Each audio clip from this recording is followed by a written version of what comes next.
Hey there friends, in this video I'm going to be showing you how to remove Windows 11 bloatware, and I'll show you how to do it in just a few minutes. So to get started, open up your web browser and type in Windows 11 debloat.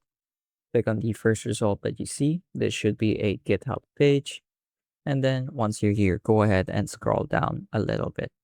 So you're going to see a command line here. Go ahead and click on this to copy it to your clipboard. Then go ahead and open up your start menu. In your start menu, type in PowerShell, then click on Run as Administrator.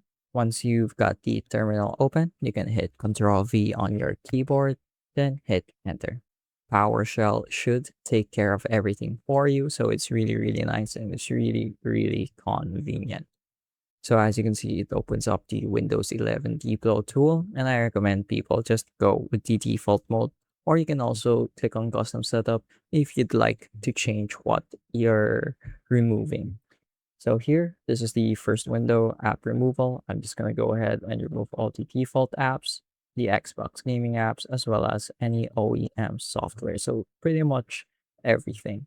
You can go over them one by one if you'd like as well. Like, let's say, for example, I want to keep sticky notes, then I would simply uncheck that.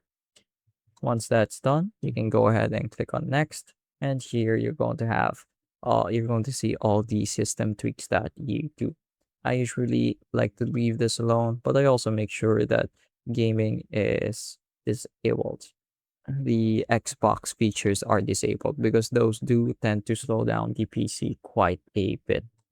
Now I'm going to click on next again, and this is the last step.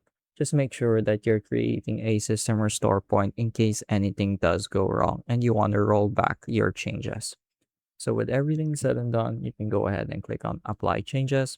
And after that, this should remove all the bloatware from your system, whether it comes from Microsoft or maybe from your laptop or computer manufacturer.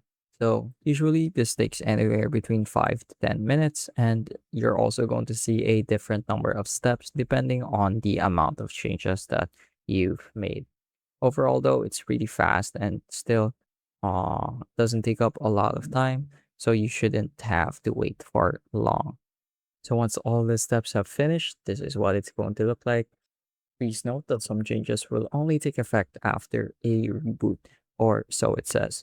So you can go ahead and close this window, and you should be ready to go. Your system is now ready for use, and hopefully it's as fast as it can possibly be.